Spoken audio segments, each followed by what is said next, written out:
My name is Pat Burke. I'm the state manager for Victoria and Tasmania for Philanthropy Australia.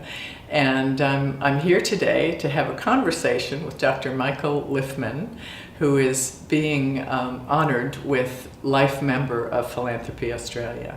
So, Michael, what are the most pronounced changes that you've seen in philanthropy since you first started in the field? Philanthropy, in the time since I started with the Myer Foundation in 1985, has become cool, and I mean that term entirely positively. Philanthropy is now strategic, it is outcome focused, it is passionate, it is professional, it is creative. The biggest challenge, which I think has always been a challenge and which remains at the heart of philanthropy, I think, is to focus on outcomes, not intentions.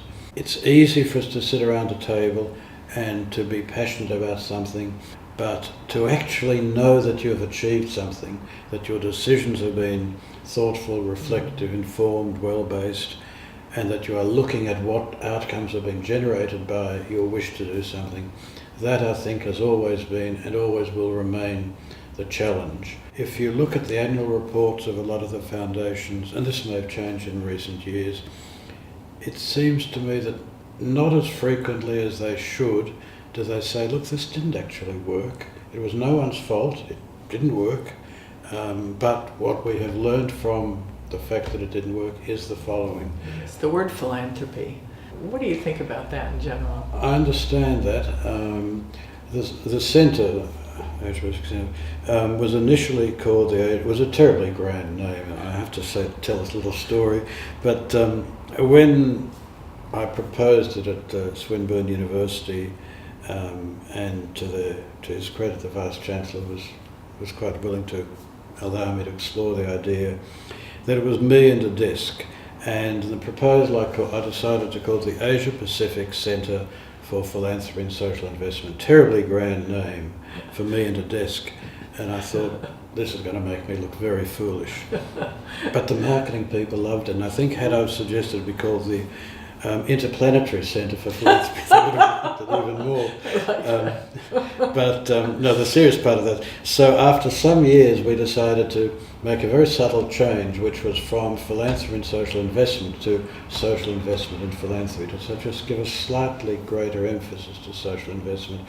I think social investment is, in a sense, is a preferable term, partly because it doesn't have some of the baggage that in some circles the term philanthropy still has, but also because it recognises the reciprocity of the transaction, it recognises that there's strategy in it, it recognises that you really look to some outcome for your investment. That would lead me to an obvious question. So are you feeling optimistic about the growth of giving in Australia?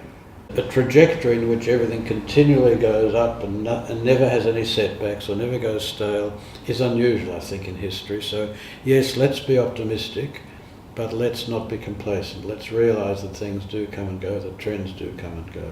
So what does this life membership honour mean to you? Really, it means that I had the good fortune of being in the right place at the right time.